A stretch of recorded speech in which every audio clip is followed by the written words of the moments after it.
Guys, welcome to Lily's Derbyshire Life. Today I'm going to show you how I make my focaccia.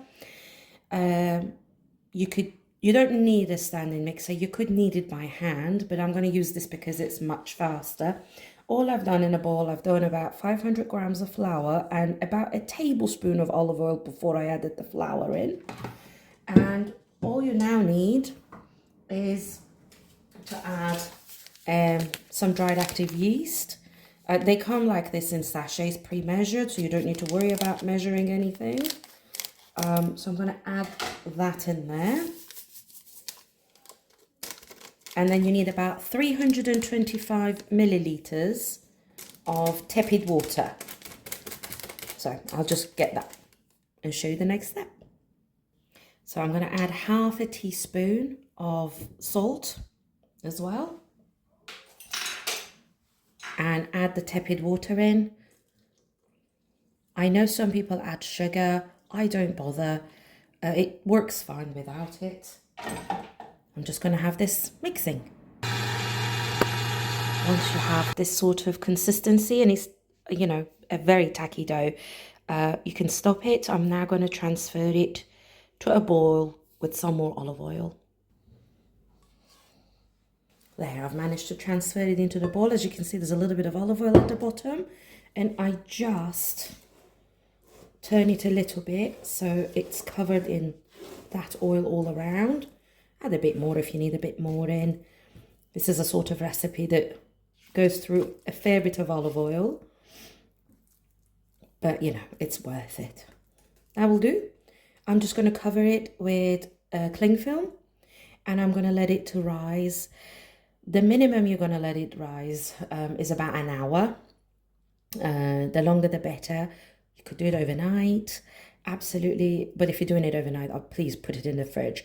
But if you are doing it today, like I am, I tend to just put it somewhere like a microwave because it just keeps really well. It's not drafty, it's not cold, it's not hot. So yeah, I'll show you what it looks like when it's doubled in size. Right, this has had just over an hour, and as you can see, it's had a very good rise.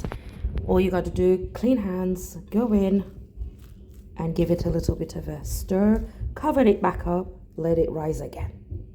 Right guys, so this has had another hour. As you can see, it's risen properly again. All I'm going to do now, I'm going to bake it in this. So I'm going to add a fair bit of olive oil in there. And then I'm going to transfer the dough into this, flatten it out, cover it with the same plastic wrap, back up, leave it for up to another hour for it to rise again. And then at that point, it'll be ready to bake. So there you go. I've done my best to flatten it out. Don't worry about it if it's not perfect. It will be all right. Just going to put the same plastic wrap back on. Now this is not going to fit into the microwave now. Obviously the dish is fairly big. So what I tend to do, and I really don't know if it makes that much of a difference or not, I will put a tea towel over it now as I leave it to rise on the counter. If you are making it the night before, this is the stage you want to get that the night before or the previous stage, and leave it in the fridge and forget about it. So once it's had another hour outside of the fridge or overnight in the fridge, the next step will be to just add your toppings in and then bake it. So this is a good step to get to. But yeah, I'm just going to cover it up and leave it to rise one more time.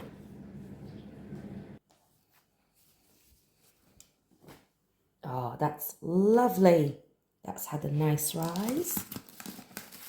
So now I've got the oven preheating at 180 degrees. And I'm just going to put some toppings on it, and then it'll be ready to go in the oven. You could put any topping that you like on there really, but I am going to do some olives. I don't think I'm going to add any more oil to mine. As you can see, it's quite nicely covered. But, you know, if you feel like it's looking a bit dry, please add a bit more olive oil in before putting it into the oven.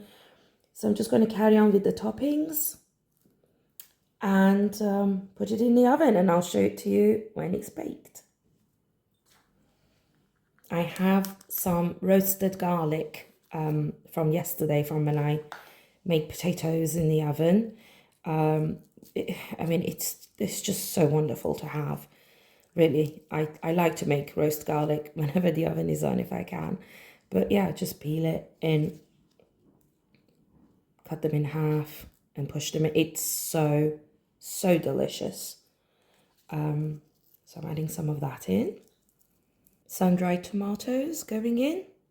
I will say, as soon as you've added the toppings in, you do want to then bake it. You can't then go back in the fridge or rest or anything like that. So leave your toppings to the last thing that you want to add. But, you know, experiment. I'm now going to add a mixture of pumpkin seeds and pine nuts. I have added sunflower seeds before. Now I'm going to add some mozzarella. Usually I will buy the mozzarella pearls. Some of them even come in like olive oil and with pesto or nuts or things like that. But the local grocery store was out. So I just tear a piece and I dot it around.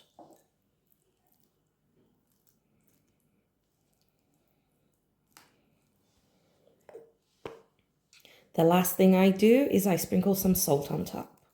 Just a little bit. There we go. This is ready to go in the oven. I'm so excited. It's going to be great. Right, guys.